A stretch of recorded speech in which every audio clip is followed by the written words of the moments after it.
Hello friends, I think it's no secret that for car enthusiasts all over the world, the Mercedes-Benz brand is one of the most recognizable and important car manufacturers, but it's also directly associated with the very concept of a car. This is justified even by the historical significance of the brand. After all, almost 135 years ago, the German engineer Carl Benz officially filed a patent for his vehicle powered by a gas engine, becoming the first person in history to introduce the concept of a car to all of us.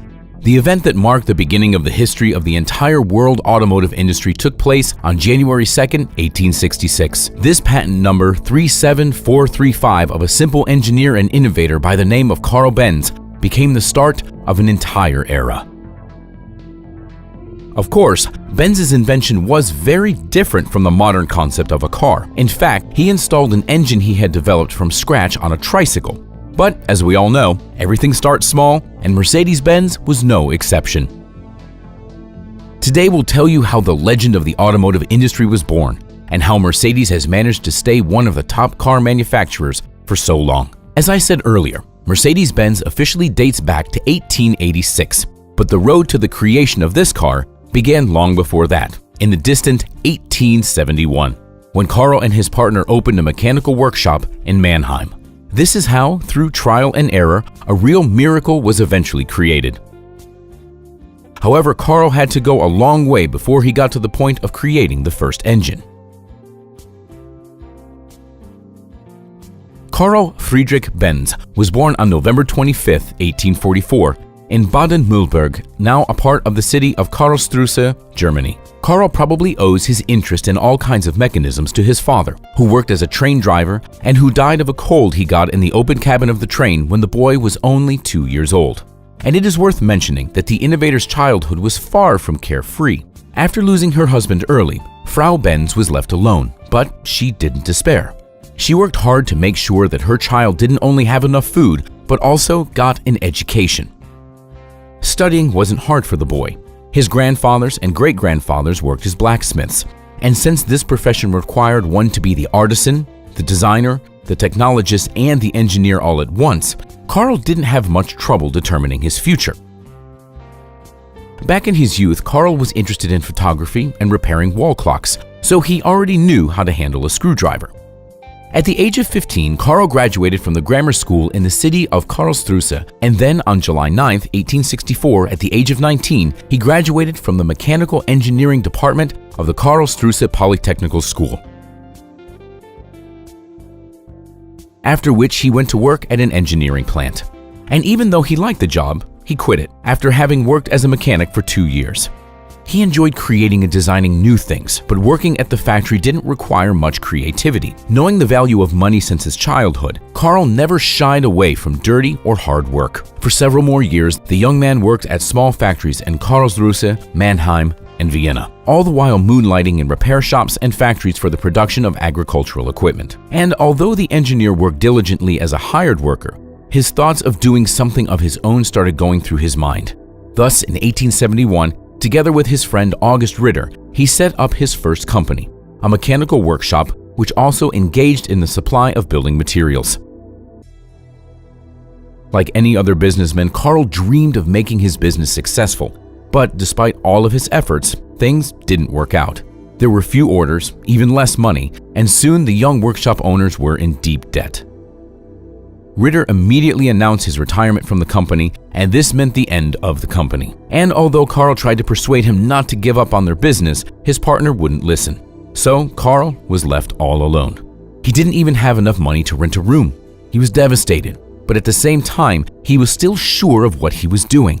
After all, the idea of creating an internal combustion engine was already developing in his head. To save his little company, Benz was even forced to seek help from the father of the girl he was courting at the time, his future father-in-law, Carl Friedrich Ringer.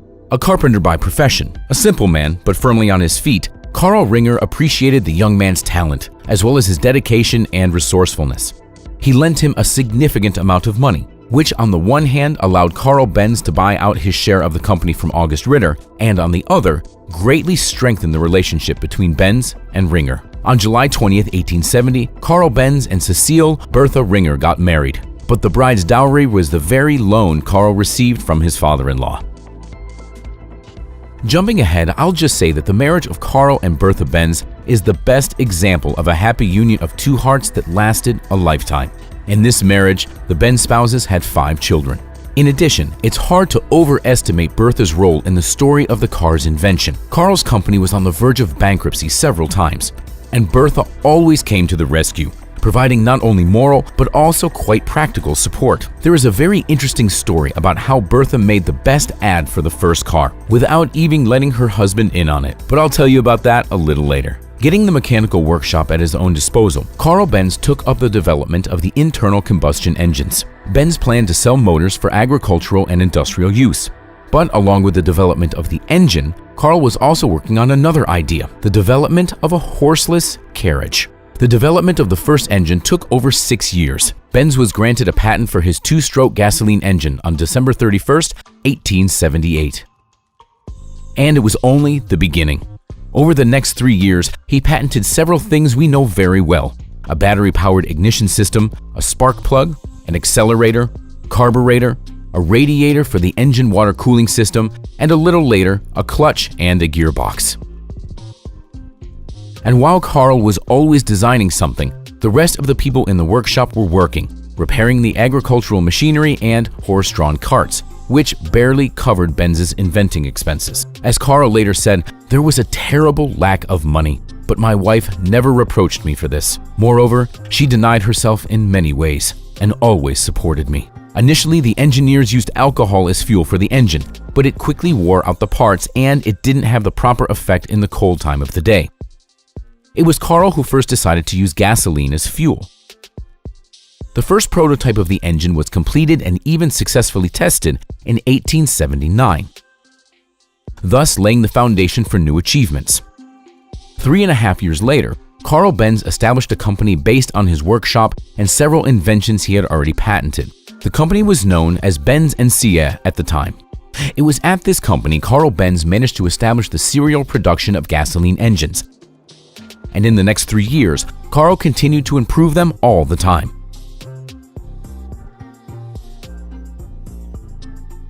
In 1882, the company had already reached the production and sale level of 200 engines per month. As for Carl Benz himself, he worked side by side with his workers every day. By the way, no one knows even if there would have been a car at all if one day our hero didn't decide to design a horseless carriage for his wife, who experienced significant inconvenience while getting from one part of the city to another. So, Carl took a 3-wheeled cart on bicycle wheels as the basis.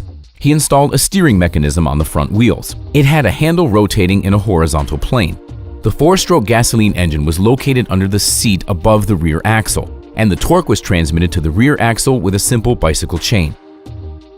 Overall, the car was extremely demanding and very unreliable, but nevertheless, it was the first car in the world. During the whole year of 1886, the motor wagon was being tested. Carl patented his invention as always. The patent indicated that the mass of this miracle car was about 100 kilograms. Its speed could reach up to 16 kilometers per hour, and the capacity of the fuel tank was 4.5 liters. And on July 3, 1886, the German newspapers announced to the whole world that the horseless carriage was released and could already be seen on the streets of Mannheim. It was called the Benz Patent Motor Wagon Model 1. Inspired by having successfully created a working design, the engineer continued to work on improving his car, making certain technical improvements to the design. It took him only 6 months to launch the production and sale of the Model 2. Initially, Carl and his wife drove the horseless carriage on their own, using it for personal purposes. But in 1887, Benz's car went to the World Exhibition in Paris.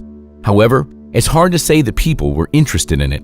In the 2 years between 1886 and 1888, Benz only sold 1 car in Germany. And that's when it happened. The story that would spread all over the world. Looking at her husband's failures, Carl's wife decided to take the initiative. She had a rather simple plan. Thus, without telling her husband first, she took the car, put her sons Richard and Eugene in it, and went from Mannheim to Pforzheim to visit her mother. In fact, Bertha made a publicity run in Benz's first car. It happened on August 5, 1855. The distance wasn't that small. It was 104 kilometers, but Bertha managed to get to her hometown before sunset. During the trip, Bertha had to stop at pharmacies several times to buy gasoline, which was only sold in pharmacies as a cleaning agent at the time. She repaired the worn-out brakes with leather pads at the saddle makers and the broken drive chain at the blacksmiths. Bertha cleaned the gas line that clogged during their trip with a hair clip and replaced the punctured insulator of the ignition system with a stocking garter. After having to push the car up every hill with her sons, Bertha advised her husband to equip the car with a device for changing the engine torque. It was after this that Benz designed the world's first car gearbox. Meanwhile, the story of the world's first woman traveling behind the wheel quickly spread not only around Germany, but the entire of Europe, thereby heating up the interest in the novelty car.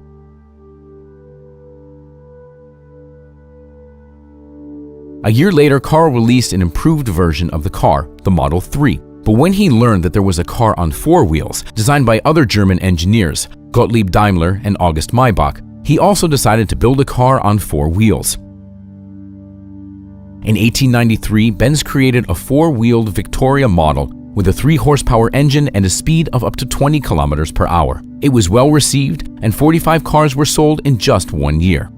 Advertising was also an important factor, and therefore the cars of the Benz and SIA company appeared at car races in 1894.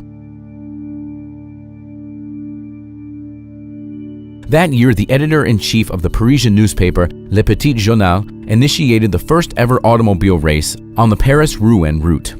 All inventions that had at least 3 wheels and an engine were allowed to participate. The organizers received 102 applications, but only 25 cars arrived for the qualifying races, including Émile Roger, who arrived in a new Benz car, the Velo. Even though Émile finished 14th at the finish line, he was awarded the 5th place and the prize in the amount of 500 francs. The car he drove was considered a sports car from that moment on. As the company grew, so did the demand from the emerging fans of the Benz brand. In 1901, the world got to see the next new model, the Mercedes 35 PS. And with the release of this car, it became clear that the company was lagging far behind the modern progress. In order to improve the situation, a French engineer named Marius Barbaroux was invited to join the company.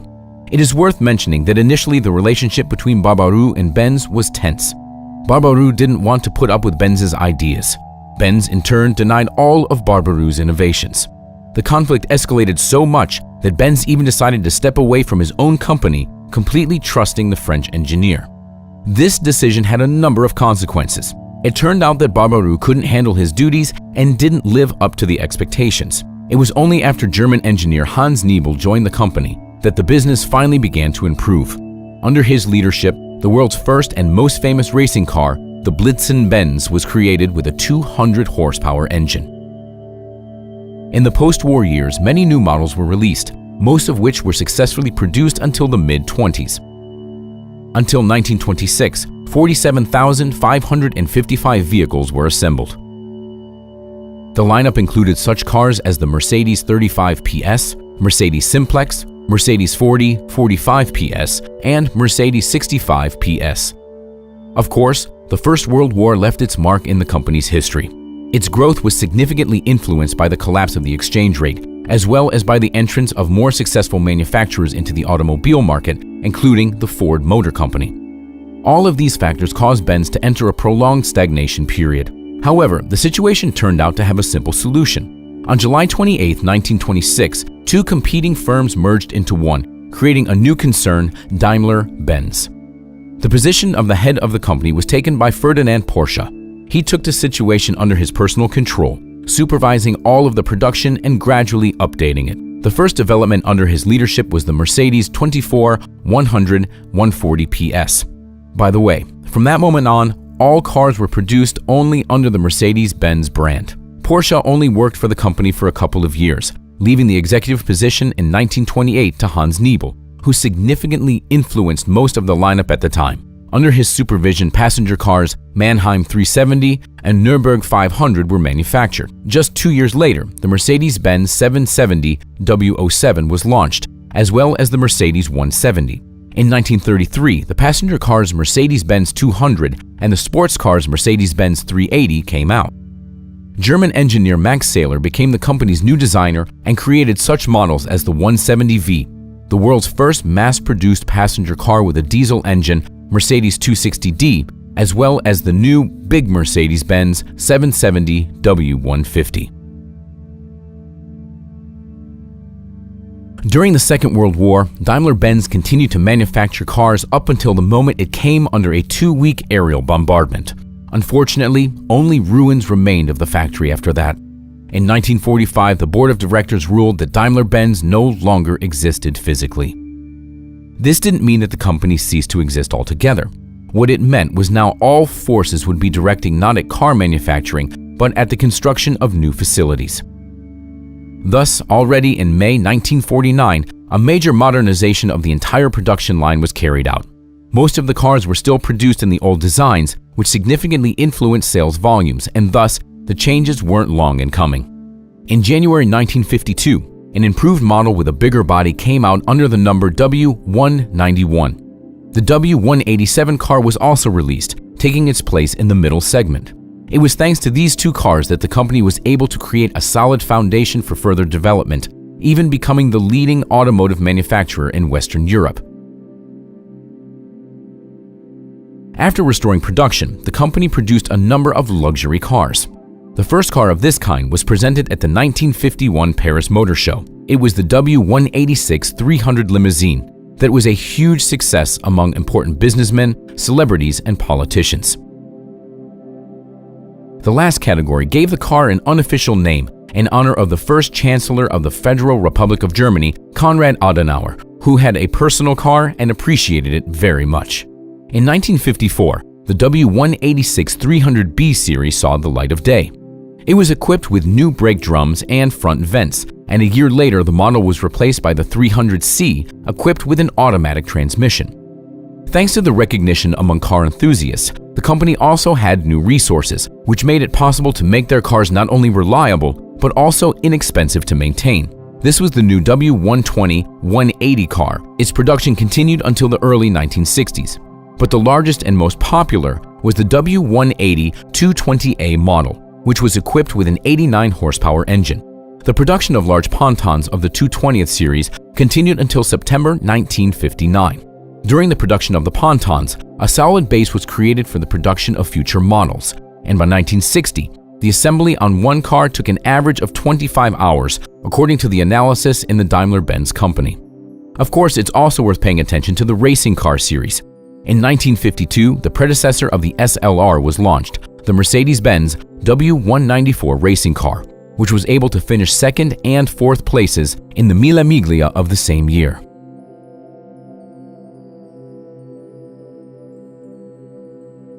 Particularly successful was the Mercedes-Benz W196, which the Argentinian driver Juan Manuel Fangio drove when he won the Formula One championships in 1954 and 1955.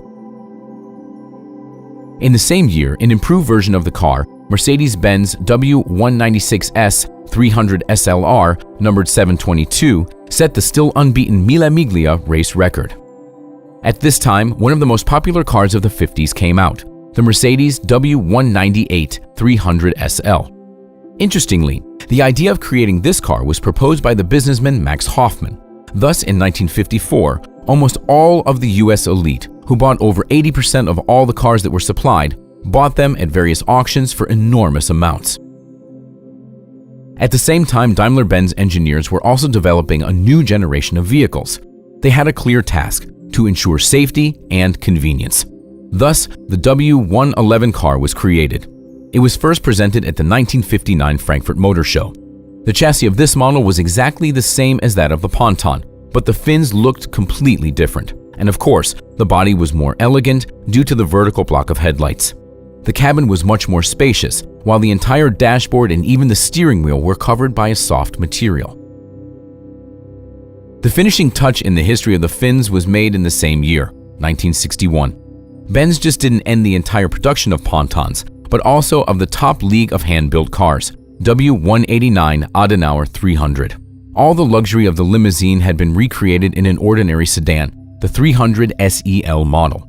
However, the W100 limousine, which was almost 6 meters long and was equipped with a TV and air suspensions, was considered the real Adenauer successor. The M100 engine, with a volume of 6.3 liters and 250 horsepower, could accelerate a huge car to 205 kilometers per hour, thereby making it the second fastest car in Germany after the Porsche 911. The car was so popular that it was produced until the 1980s. In the period from the 60s to the 70s, many successful and popular cars were released. The new era of the automotive industry began with the flourishing of the Federal Republic of Germany as a new economic force in Western Europe. Mercedes-Benz has taken its stable position in the state, establishing itself as one of the leaders of the German car industry. Most of the models were exported abroad, where they demonstrated only the highest technical level. The fashion for fins faded gradually, and a new one came into play, the fashion that focused on more luxurious models. The first one of these was the SL Pagoda. In the early 1970s, Mercedes-Benz adapted a new car classification system, where the W prefix was joined by other options, such as R for Roadster, C for Coupe, S for Station Wagon, and V for Long Wheelbase. The Pagoda was replaced by the SL R107, and the 108 model was succeeded by the new generation of the S-Class W116. In 1979, the world saw the W126 car, instantly leaving all other cars one step behind. The new model had a revolutionary design. Thanks to the famous Italian designer Bruno Sacco, the emphasis was placed on aerodynamics for the first time ever. Just think about it. A total of about 840,000 cars were made. This record hasn't been broken by any other S-Class car so far, nor was the record for the duration of production broken. This car was manufactured for 12 years. Many of you would probably like to know how the famous Geländewagen was created. This car was first made by special order of the Iranian Sheikh Mohammad Reza Pahlavi, but the 1977 Iranian Revolution made its own adjustments. The Sheikh lost his power, resulting in him unable to buy the car. So then Daimler-Benz turned the military vehicle into a civilian SUV, which became famous for its impressive cross-country abilities and reliability. Meanwhile, the following cars were released: W201, 190, W124. They were manufactured in 4 versions. In 1989, the Mercedes-Benz R129 came out, and the Geländewagen lineup was also updated, with the W461 and W463 models. The production of the latter continues to this day. In 1993, a radical change in the naming system of cars took place. The classification that was built mainly around the volume of the engine, which included 1 or 2 models, has completely exhausted itself. So, Sonderklasse cars, special class cars, became S. Sportleicht, light sports, SL class. Geländewagen, SUV, G class. The letters also refer to the type of engine. E meant fuel injection instead of a carburetor, and D corresponded to a diesel engine. In 1995, Mercedes unveiled the new E-Class W210, a car that stood out from the rest with its economical design. In 1999, another historic event for Mercedes happened. The company purchased the tuning company AMG. Mercedes ended the decade with the launch of 2 new S and CL class vehicles, the W220 and C215. The latest innovation of the 1990s was the new C-Class W203. It's worth noting that in 10 years, Mercedes-Benz had doubled its model range, but at the same time, it got careless with the brand's quality. Various tools inside the car often broke down, thereby changing the brand's reputation for the worse.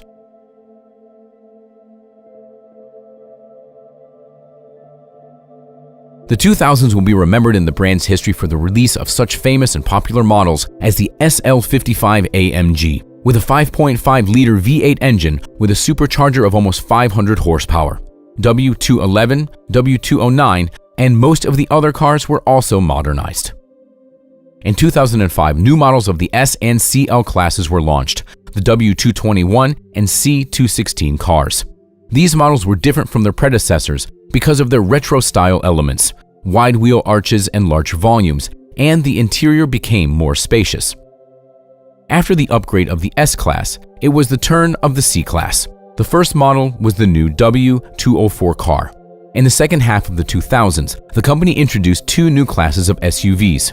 The first car of the GL Class SUV X164 was an extended version of the M-Class W164. It was followed by the GLK Class midsize SUV X204, based on the S204 station wagon of the C-Class. In 2008, the history of the Mercedes brand took a new turn. The company was recognized as a leader in the production of trucks with the use of modern options. For example, The Mercedes Actros dashboard was equipped with a smart gauge that collected information about system wear. Also, the salon was equipped with a soft air suspension of the cabin and convenient steering wheel adjustments. Mercedes ended the decade with the launch of the new E-Class W212 in early 2009. Mercedes-Benz cars are popular among the demanding buyers, so a large number of companies are engaged in fine-tuning of the cars of this brand. Among them, the most famous companies are the following. AMG is the official tuning division of the company. Brabus is a German tuning studio. Lorenzer is a German studio specializing in modifying the appearance of the cars. Kleemann is a company from Denmark. By the end of 2015, the brand was valued at least $35 billion and was ranked second after Toyota among car manufacturers and 10th among all brands in the world. It is imperative to talk about some interesting facts about this legendary company. For example, the Mercedes car got its name from Mercedes Jelinek, the daughter of one of Daimler's partners, Emil Jelinek. But it wasn't the daughter of Karl Benz himself, as is commonly believed.